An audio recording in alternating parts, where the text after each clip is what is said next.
Akipa o pakai na phathi na nei chan ho ka gele kapi kapu te lung se kanu ka pa te hom tho nei chan sa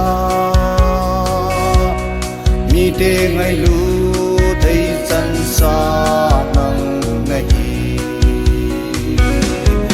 Akipa na long no me o pakai nang kanei ka ipa nahi sei choi lenge ka pha nei suni nang ma ta san lo ho po ma ule na dei mo ka sang na dei lo wa hin kho ka man ze in IBMC Ministry sponsor hu ki bol ka dan kisi pumin BM bang BBC ko les ka zo Akipa na long no me o pakai nang kanei ka ipa nahi sei choi lenge ka pha nei suni nang ma ta san lo ho po ma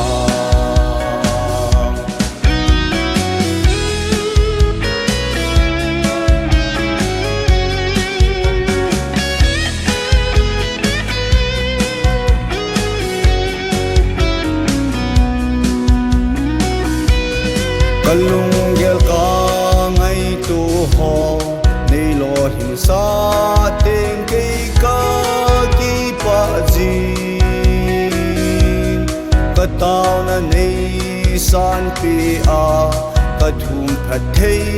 nei bo pi zong ka he lo hin na ei pe pa ka nang nahi Akipa na long no me o pakai nang kanei ka ipa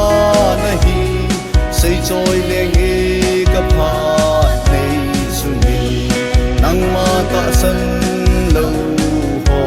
po ma pakai na ding ni ho ahung ai dai bo so pi u le na ki jin jin in mu te rep sal ni ho a ding in pha do se na in sumi kim nan tem o ni pa Akipa na long no me o pakai nang kanei ka ipa nahi sei choi lenge ka pha nei suni nang ma ta san lo ho po ma sei choi lenge ka pha